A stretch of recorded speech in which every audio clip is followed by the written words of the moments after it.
Good morning. I'm doing another video, and some of the stuff I've shared before, but other parts of it I haven't shared with anybody. This is called Sorry Dad, CIA, America. I just could not take it anymore. I am about to share things I have never shared before. This video is like for adults. When I was 17, my dad called me in the room and said he would always look after me. And I said, "Nah, Dad, that's not fair to you and Mom." I thought the matter was dropped, but I didn't know my dad was always watching me like an eagle out of his eye. Having multiple disabilities and yet some learning disabilities, and yet also I am also gifted in other areas. I thought the matter was dropped, but it wasn't. And at that same day, I asked my dad too. I said, "Dad, did you ever regret having a disabled son?"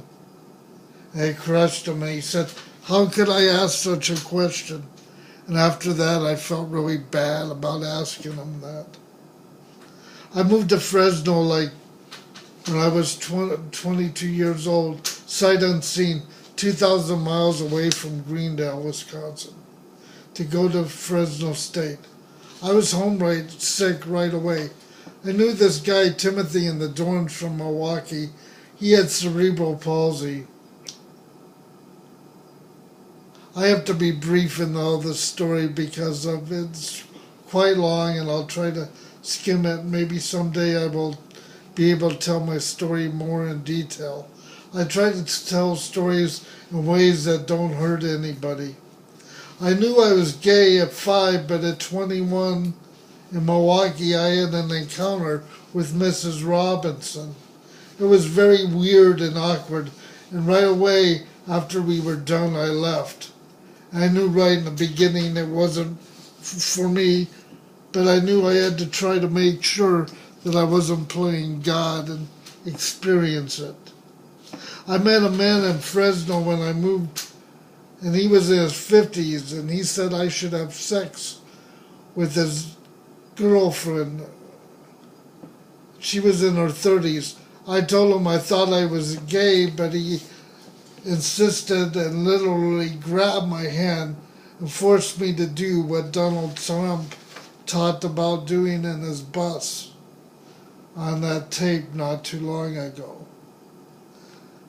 Now, I believe consenting adults can do what they want sexually, if you're gay or straight. But this guy literally grabbed my hand, and I was going, "No, no, no." And he forced me into having an interaction with her. He also enjoyed watching us together. I was a kid and a little freaked out. She was on coke and I was stoned on weed. He also told me about a place where they sacrifice a newborn child, some occult somewhere, and he said we should go there sometime. I didn't want to go, and it just really freaked me out. My mother at this time came to visit me. I just had found out she was diagnosed with cancer and going to probably die after a while. After he met my mother and she left, he said she should have sex with a man other than my dad. And I thought, you better leave her alone. I thought, he told me he would leave her alone. I thought, damn right you will. If he would even lay a hand on her, even if it meant my death, I would have tried to fight back or hurt him. He wanted to use my money I inherited and bring back high-grade weed. I told him I didn't want to do that, and how would I explain millions of dollars to my family? Then I would have to stop interacting with them and whatnot. I also thought, well, money wasn't my main objective, and where would I be after he was done with my money? Would I end up overdosed or have some accident? as the song goes by Golden Earring. When the hitman comes, you know damn well you've been cheated. One day there was a dead body on the news and I was really stoned and I was wondering, has this guy ever killed anybody? And he looked like he could read my mind. He said, just ask for it, brother, and you got it. I was freaked out, but I didn't want him to know, and so I just laughed and acted like I was thinking of something else. One day in the backyard of a house we were renting, I thought, God, please help my dad, mom, family, and friends be safe. I was very open and bragged about my past and my musical friends, and I shared their music and about my friend doing well and advertising about my life and how I enjoyed it in Wisconsin. I made tapes for family and friends of music. I even did so for this guy and this girl. I remember driving in a van 100 miles an hour, and he was stoned and drunk and on whiskey, and I was really stoned, and he just got in a fight with some at a Doobie Brothers concert with some bikers, and we rode off so they wouldn't chase us. This guy could have been a mobster, undercover cop, or even the CIA. I had met some pretty wild people in the dorms. One of my roommates was from Florida, was on probation for selling a couple pounds of weed, and his sister had ratted out the mob, and she came to visit him. So there was probably attention brought by this guy and other people I was around. My dad was 58 years old when he retired at this time of my life. And I called him, but not for a while. And one day I called him and he said, where were you? Did you fall off a cliff or something? And we had just gotten back from the coast, and it was pretty intense time. And eventually I left college. And this guy finally left me alone. I left him, told him to leave me alone, and I had a used van back then. It was 41 years ago. But after he left, I had panic attacks, and my mother passed away. And I bought a 3-wheel moped, and I rode my wheelchair on, and I thought, well, I'm going to try to live again. And I got away from watching TV all the time, and I would go out, but I would be nervous, and I went to City College and tried to live again. A private detective about this time told me that this guy had died, and he was crazy and nuts, but on certain levels he knew that I was alone and tried to do things by myself, and at times he knew I was totally alone and that others didn't understand me. Even though it was crazy, he also understood me on certain levels. Probably why I survived being around him too. A year or so later, I met another guy. He worked out and played tennis. He could be really intense. I met him at the store. He got me exercising again, wearing special shoes and trying to walk. I would go over at his house and we would watch tennis, and he watched John McEnroe, and he would go like this, and he would smoke a pipe and swear, and all that. McEnroe's such a fucking brat, and his wife and his teenage daughter would be around, and he'd be in his underwear, and I thought, like, well, how can you dress like this and be around your wife and daughters like this? And I thought they lived a pretty weird, strange lifestyle. I wasn't sure if he was a cop or whatever, mobster or shark, even myself. He eventually moved in with another woman, and he eventually had a heart attack and died.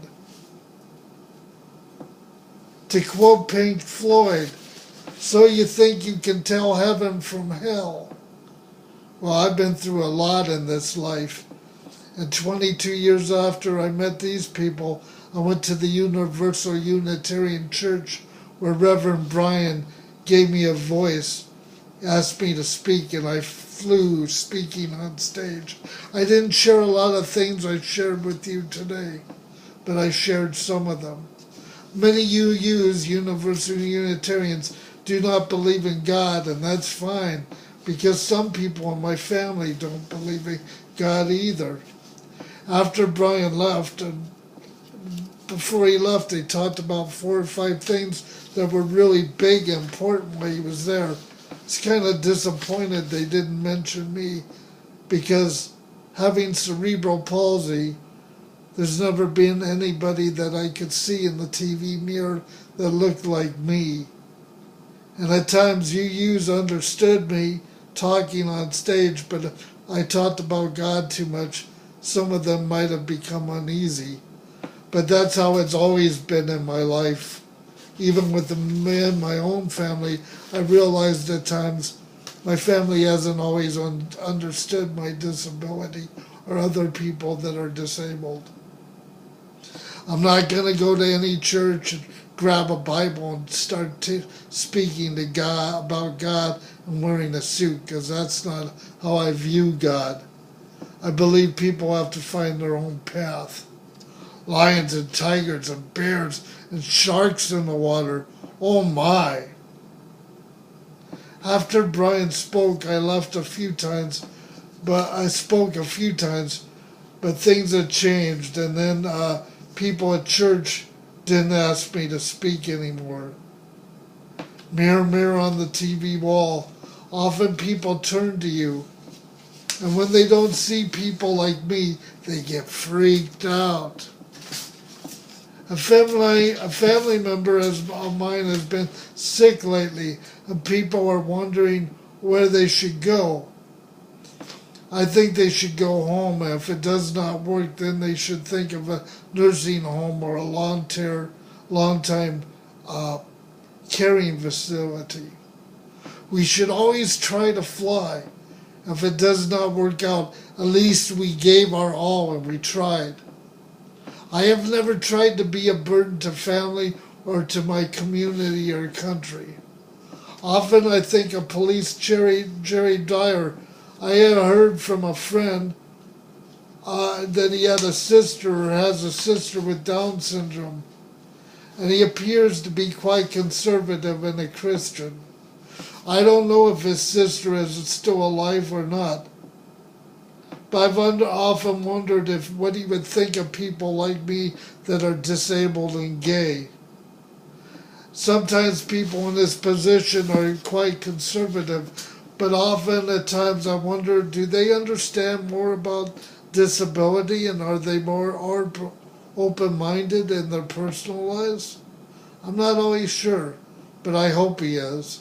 And I hope if he knows of people like me, he isn't closed-minded. I am 63 years old and have led a very interesting life. I'm not going to be ashamed about my life or my past. That is bullshit. Our past makes us who we are today. None of us know how long we will live and when we will die. I don't want people to feel sorry for me.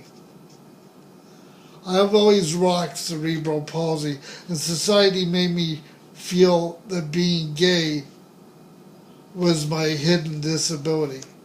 I blame Christians and Universal Unitarians and all churches if they want to be closed-minded, and if they don't try to open their hearts and their mind.